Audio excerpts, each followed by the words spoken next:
Michael Pearce. My relationship to the hunt was as primarily as a outdoor journalist. I looked it up, and Governor Hayden was kind enough to invite me in 1990, and I covered 6 years for the Hutchinson News, and I think 16 out of 17 years when I was with the Wichita Eagle. I think the only time I missed it, I was turkey hunting in Florida. The Wall Street Journal sent me all over the world, literally.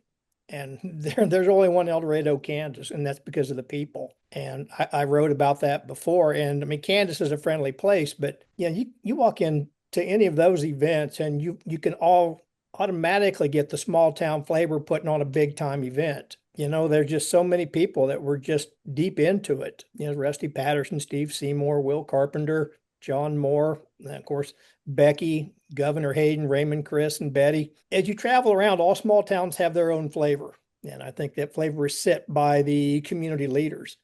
And El Dorado is always been very progressive as in going forward and very, very welcoming. No matter who you were, the CEO of a Fortune 500 club, a professional athlete, or a 12-year-old kid that had 7 kids in his class from a small Western Kansas school, you felt welcome when you got there. When you walked back in for the first night, it was like walking back into a family reunion. We'd all chuckle about the things that happened at the last hunt or 10 hunts ago or whatever. And there was certainly plenty of things that happened. We had blizzards, tornado warnings. I can't think of any time people didn't get along. The weather didn't always treat us quite as right. It was so much fun, but it did a lot of amazing stuff. One thing I remember, and I know Becky and Mike will have a fond memory of this too, is my predecessor at the Wichita Eagle was Steve Harper. And Steve was a big, big fan of the hunt and promoted it. And Steve died sadly in 2000 at the age of 55.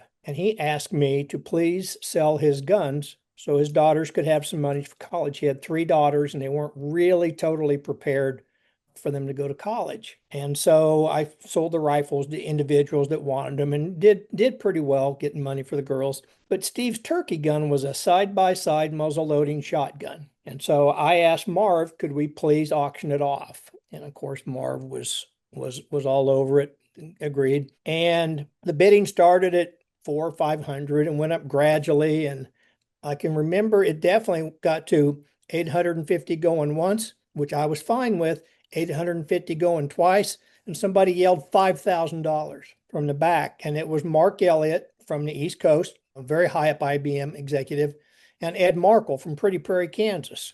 And theirs is a deep, deep friendship that got started because of the hunt. And they knew Steve, and they wanted to help the daughters. So they not only bought the shotgun, but Ed came up with the idea, let's donate it back, and they can auction every year the right to use it on the next hunt. And that was the only way somebody could be guaranteed a spot. If you paid the highest bid, then you got to use the shotgun the next year, and you were guaranteed a spot on the hunt. And I think it was like $15,000 or $20,000 before it all ended, and it made a big difference in those girls' lives. Ed and Mark ended up traveling all over the world together, and they met at the turkey weigh-in, and Mark wasn't doing any good with turkey, so Ed took him to his best spot and called in a bird, and they figured out things they had in common. And they were both very active in the hunt in all ways. Ed was a landowner. He gave a lot of money to it. He won it a couple of years.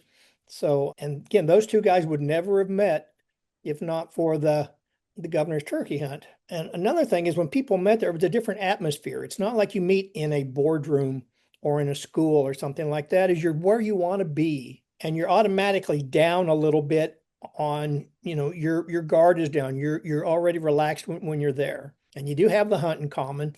And that fact that you love hunting is obviously there. I arranged for 2 different Miss Kansas. Deborah Dalton and Teresa Vale both came, both military. And, they fit right in and they had a great time. It was just amazing how well everybody got along. If one of the guests needed a prescription filled at 2 a.m., somebody found a way to get it filled for them, whether it be go to a Walgreens in Wichita, or I was there one time and a guide had a flat tire and somebody out of the blue walked up and said, here, take my pickup. I'll take care of the tire for you. So they wouldn't miss any time out on the hunt. And that was just the flavor of the hunt. Some of my best memories are I hunted with some phenomenal people. Got to hunt with Governor Hayden when he took Governor Kathleen Sebelius on her first turkey hunts, and she got a very nice bird. And really, really enjoyed the time with her. and hunted with Sam Brown back a couple times when he got his first turkey. Just a lot of interesting people there, and there were no errors. There was no, no inner feuds or anything going on. It was just people getting along, and again, it's a small town Kansas putting on a big time operation. Earliest memory of the turkey hunt is I showed up and met my guide, and he didn't have a very good spot. And out of the blue, Warren Resner stepped up and said, "I'll take him. I've got good spots." And he did. And the weather was horrible. And we kept going, and he kept, being positive. I eventually got a bird. I just was kind of in awe at the events. Of course, I'd been around Governor Hayden before, and he and I've hunted and fished together quite a bit through time. So that obviously puts me at ease that he's there like that. At the first time there, I met the people that kept it going, Raymond and Betty and people like that, Marv, obviously, and Becky. So it was a really ugly day. Turkey hunting, it was wet, it was cold, it was miserable. Had a heck of a good time. And I couldn't wait to come back the next year. Raymond we described him as a grizzly bear mouth and a teddy bear heart. He used profanity almost like an art form, especially directed at Governor Hayden. My favorite memory by far was I really enjoyed hunting with Kathleen Sebelius. And she missed some shots the first year, and Governor Hayden and some other people got her accuracy where it needed to be. And she came back the next year and got to the second day, and we went on a pretty good walk and called in 5 wonderful, wonderful experiences. 5 toms come in shoulder to shoulder, just gobbling and strutting and gobbling and strutting. And she got one. So that was one of my favorite events. And listening to Mike and Raymond argue back and forth, it was like grumpy old men. And Governor Sebelius really thought they didn't get along. And I told her, I said, if you say anything bad about Mike, Governor Hayden, Raymond will jump you for it.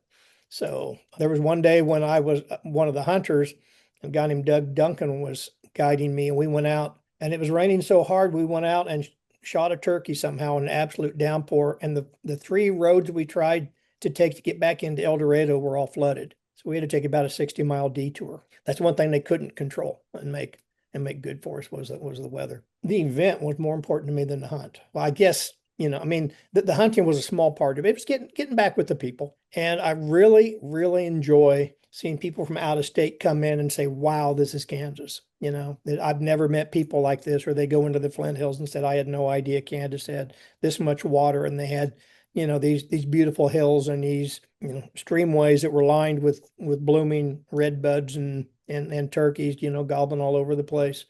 Every time I had to do a story, I was on a very tight deadline, but that's just part of it. There was never a problem come up with a really good, solid story or 2 or 12 from the hunt, because there was just so many personality profiles.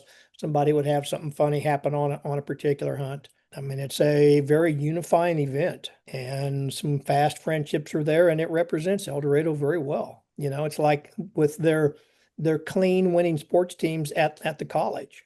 And the college's reputation for academics. It makes the entire town look good. It makes the town better. It gives the people more pride. And when you have more pride, you just keep doing better and better and better and contributing to it. Anytime you mix quality outdoors experience with that kind of small town friendliness and the work ethic these people have, my goodness. I did a story one time on all the hours that went into doing this hunt, and maybe it was Marv or Becky or somebody just sat down and broke it down. This is who did this. We have 12 people doing this, 3 weeks out. We have 4 people doing this, almost 24 hours a day. And everybody there was just incredibly proud and very happy to do it. Governor Hayden absolutely picked the right spot to have this at.